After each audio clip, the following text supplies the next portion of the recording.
When the Nikon Z50 came out way back in 2019, I was pretty impressed. Not only was it Nikon's first APS-C format mirrorless camera, but it also offered a vast range of features and high performance, quickly making it a favorite among photographers and videographers. Of course, technology is involved, and now in 2024, we have just received word of a Nikon Z50 Mark II.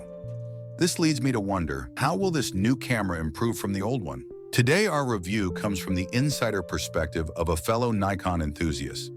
Before we talk about all the ways the new Z50 Mark II can do better than 2019's Z50, let's take a trip down memory lane. With a sleek body and great digital features, the Nikon Z50 proved to be a photography companion from day one. It's sleek, it's ergonomic, and it's comfortable to hold all day. For the screen, we've got a clear viewfinder and a touchscreen that flips all the way down for selfies or vlogging. And the best part? It's weather-sealed, so you don't have to worry about a little rain or dust ruining your day. The specs were impressive for its time, and you can imagine my excitement when I first purchased the Z50. The camera has a 20.9 megapixel sensor, which is plenty for most people.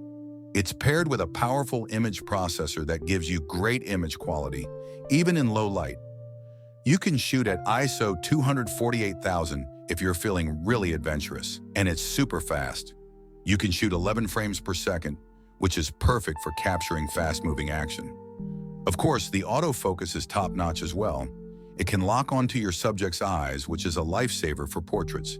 And if you're into video, you can shoot in 4K or even slow motion at 120 frames per second.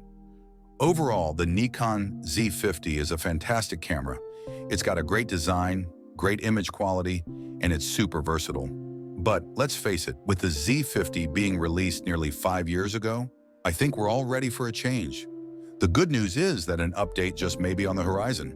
According to rumors, a new Nikon Z50 Mark II is well on its way, and they've done some clear improvements on the Z50. First off, it seems like they're giving it a new look. While the classic Z50 look is definitely great, I'm hoping for something a bit more modern and ergonomic in the new Z50 Mark II. This could mean a better grip and a more lightweight body, especially if you're shooting with a big lens. They're promising a newer image processor, the Expeed 7, as opposed to the Z50's Expeed 6. That should mean better image quality, especially in low light, and hopefully it'll make autofocus even snappier. Another big change is the screen.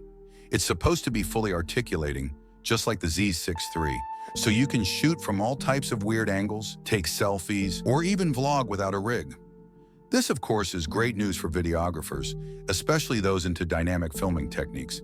They're also adding USB-C, a feature that is notably lacking in the Z50. That means faster data transfer and easier charging. This means you don't have to worry about fiddling with proprietary cables every time you need to connect your camera to another device. Now here's where things get a bit tricky. They're keeping the same 20.9 megapixel sensor as the original Z50.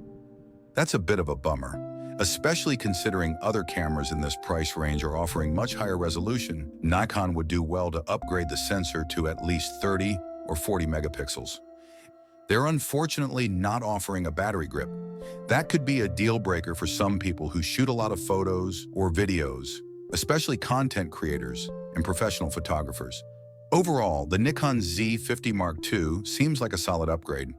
While the Z50 was a great camera with impressive specs, the improved image processor, screen, and connectivity of the Z50 Mark II are all welcome additions. Of course, the lack of a higher resolution sensor and a battery grip might leave some people wanting more. While Nikon still hasn't announced a release date for the highly anticipated camera, we can expect it to be released sometime before the end of the year.